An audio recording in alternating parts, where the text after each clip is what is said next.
I was diagnosed with a brain tumor.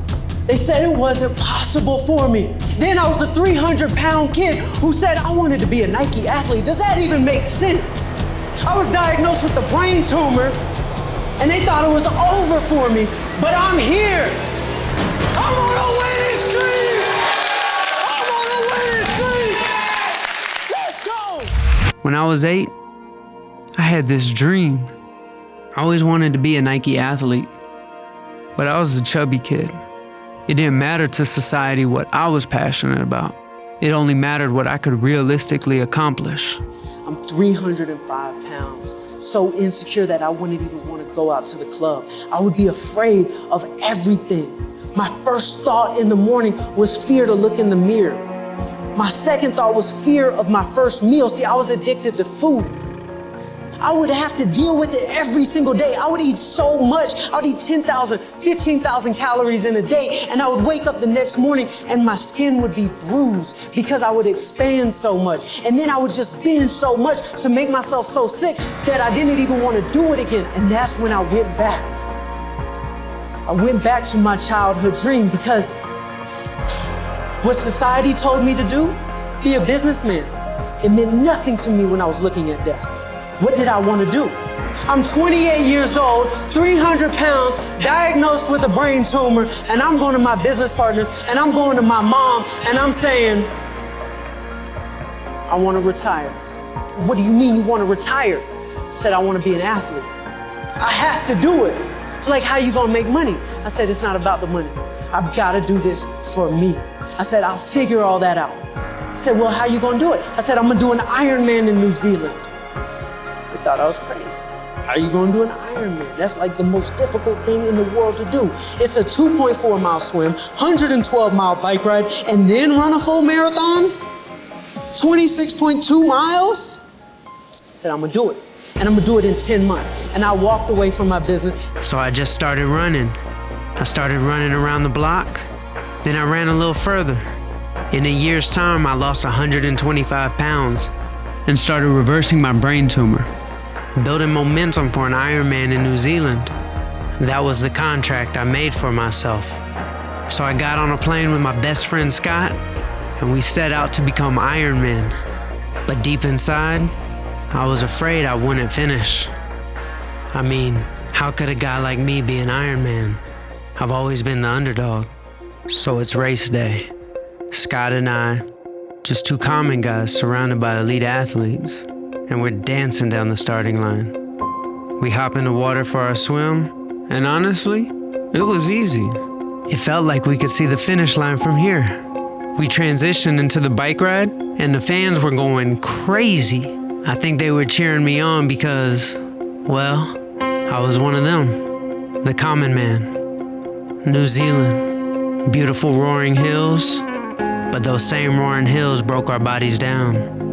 12 hours into the race, and we're almost in last place. The Ironman's race director got afraid we're not gonna finish. Steve from Ironman, how you doing? Whereabouts are you guys? You're gonna need to get behind him. You have to give him a bit of a push. So if you guys can get a word to him, the cutoff is 5:30, and he needs to be out on the road by 5:30. I was scared. I left my company, changed my entire life. Everything was in jeopardy. I was throwing up, and my digestive system was shutting down. It hurt to even high-five the supporters. We were minutes away from disqualification. Everything was crashing down on me. Everything. My promise I made to myself, to everyone who believed in me. When you're at that wall, sometimes that wall isn't just in front of you. You're surrounded by the wall.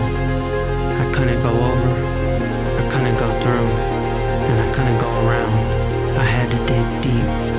I picked myself up, fighting disqualification. And there it was, the finish line to an entire chapter of my life. This wasn't about 140 miles. This was about the contract I made to myself. I'm gonna be honest with you guys. I still to this day get scared to chase my dreams. But I knew that if I was gonna become a Nike athlete, I needed to do more. I needed to inspire people the same way Nike inspired me. I wanted to do something that very few people on this earth have ever done. Bike across America from Los Angeles to New York, and to help people along the way. I wanted to do it with my best friend Scott. I was scared, and so was he. Neither of us really knew what we were doing or what we were getting ourselves into. We wanted to be the inspiration for others to say, if they can do it, so can I.